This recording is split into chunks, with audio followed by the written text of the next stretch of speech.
we're going to be making rainbow gumball machines modeled and inspired by Wayne Thiebaud. At the bottom of your page, you're going to start with a long, skinny rectangle for the base of your gumball machine.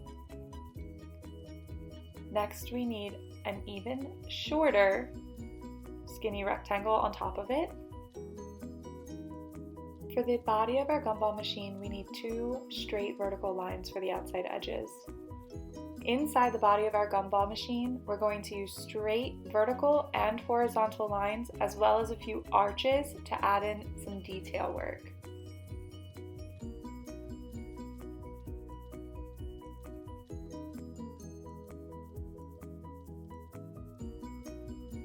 After this, we can continue adding in some smaller, skinny rectangles. We're going to stack them similar to the way we stack the bottom. Each one that is on top is going to get a little bit shorter. There'll be 3 altogether. For the dome of our gumball machine, start with 2 curved lines and then connect them using a big arch.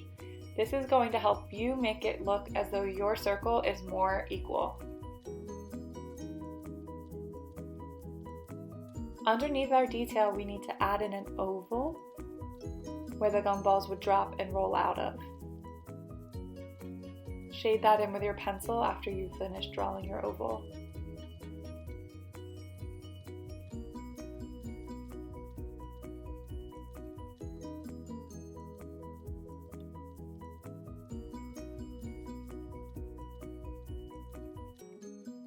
We can move on to drawing our gumballs in.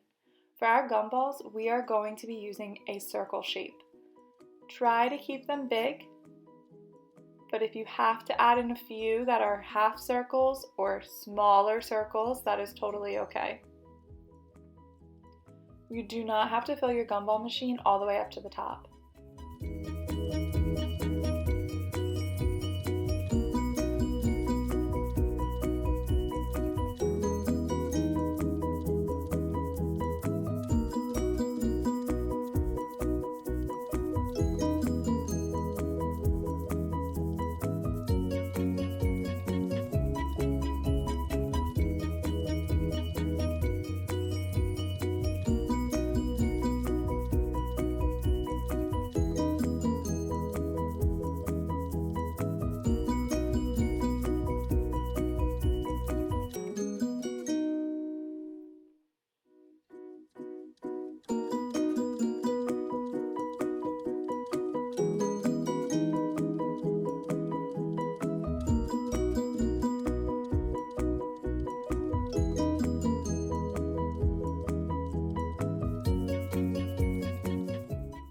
Color to our gumballs, you can use any color from your crayon box that you have at home or in your desk.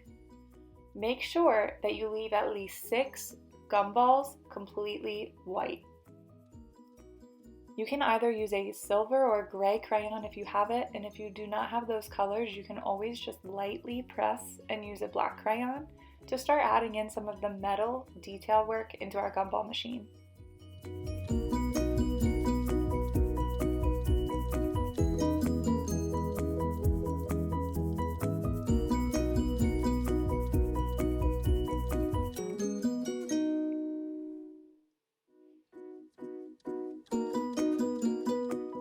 Two of our top rectangles are going to be gray as well, and then one of our bottom ones are going to be gray as well.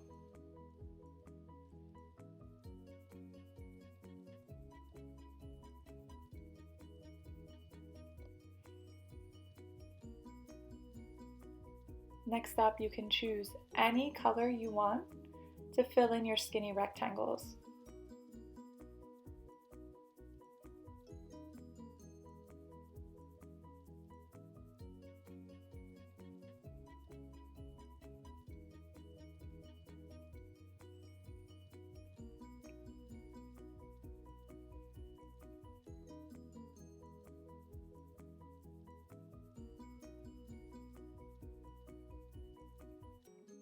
And finally, choose any color you would like for the body of your gumball machine.